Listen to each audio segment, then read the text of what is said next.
Now, in the comfort of our homes is normally where we should feel the safest. But do you ever consider the safety of your pets within your own home? Today, I'm going to be specifically talking about the safety of your birds. Now, as much as I love my birds, and I love my dog, I would never ever leave them unsupervised. Today, I'm going to show you some hazards to birds that actually may surprise you. Hey, Chels, come on, girl. Good girl. It's always advisable to keep all electrical cables away from bird cages. I use these child-proof plugs to keep the outlets covered. Scented candles and air fresheners are also a big no-no. As well as new carpet, the odors and the stain-proof treatments are deadly. I recommend hard surfaces. You really should keep all windows closed when birds are out of their cages. They can find their way through the smallest holes. Also, turn ceiling fans off. They can be fatal.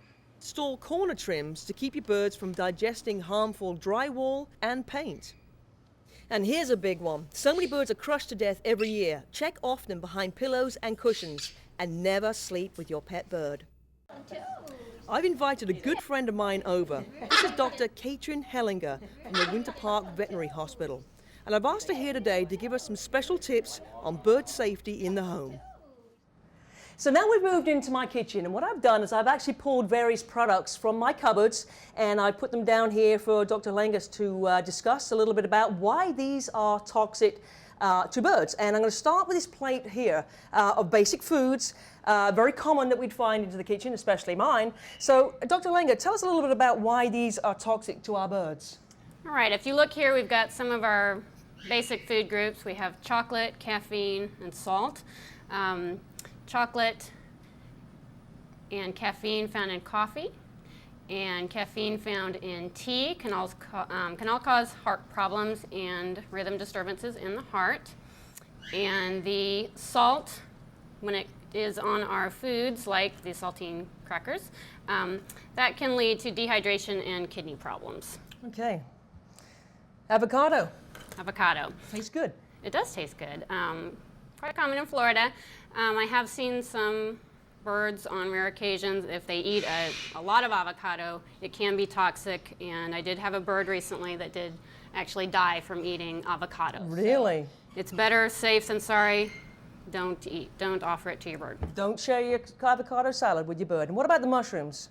The mushrooms, they grow from the soil, and the little soil pieces that come on the bottom of your mushrooms, that you can kind of clean off here, that contains a fungal element in it that if that grows in your bird, it can kill them. It can cost several thousands of dollars to attempt to treat it. It's called aspergillus, and most of the time the treatment can fail in parrots. Okay, so these are definite things to avoid. Very common, but avoid them. Now, moving on to what I see, meat and dairy products. What's the story on these? All right, a lot of people like to feed meat and dairy products to their birds because birds like meat and dairy products, just like we do. Now, I'm going to fess up to you. When I go out and I do health consultations, I actually advise people that they can give their bird very well cooked scrambled eggs. Now, am I doing something wrong? It depends on your definition of a well-cooked egg. To me, a well-cooked egg is an egg that's cooked for 20 minutes. Right. Which by that time it may not taste very good, but it's a well-cooked egg. The reason is that eggs contain salmonella a lot of times. And the salmonella is a bacteria that can cause food poisoning, diarrhea, and even death. Okay, so eggs are okay, but they've got to be cooked for at least 20 minutes for your birds. Cook the egg till it's dead or your bird could be dead.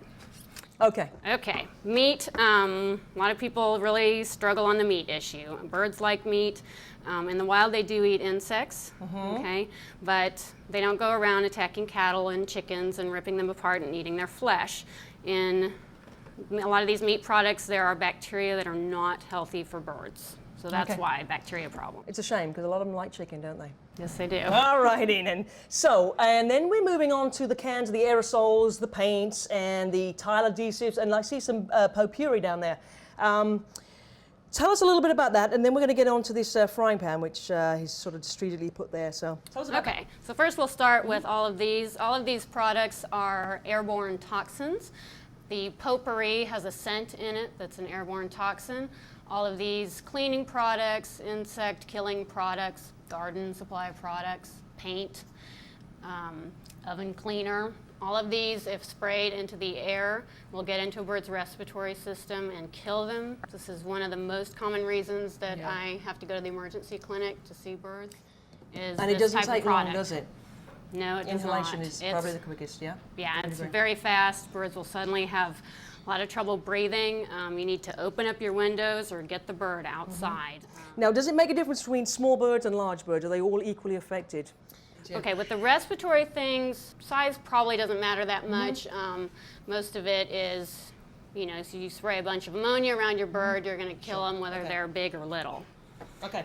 But food, it does matter size. You know, a big piece of chocolate to a tiny bird's going to kill them faster than a big bird. Sure. Okay, good advice. Now, very quickly, I know there's a lot of publicity onto the non-stick cookware. Tell us about that and the stories that you possibly have had to deal with. All right, non-stick cookware like this pan, you can see there's a certain surface to it where it's slippery. You don't have to use as much oil. Nowadays, most pans, most baking pans that you buy, they do actually contain a non-stick surface. You have to be extremely careful. So this type of surface, if heated above what's considered to be 550 degrees Fahrenheit, releases a chemical into the air that we cannot smell. Right. But it will kill a bird even, you know, through the air conditioning ducts through your house. It's going to go through to the back bedroom where you've got your bird and kill them. Okay, I've heard many stories on that. Absolutely, your birds are precious. Be very, very careful. Well, actually, all this now, except for the chocolate, is going into my trash can. But thank you very much indeed. It will keep some of the birds out there probably a little bit safer. Thank you. You're welcome.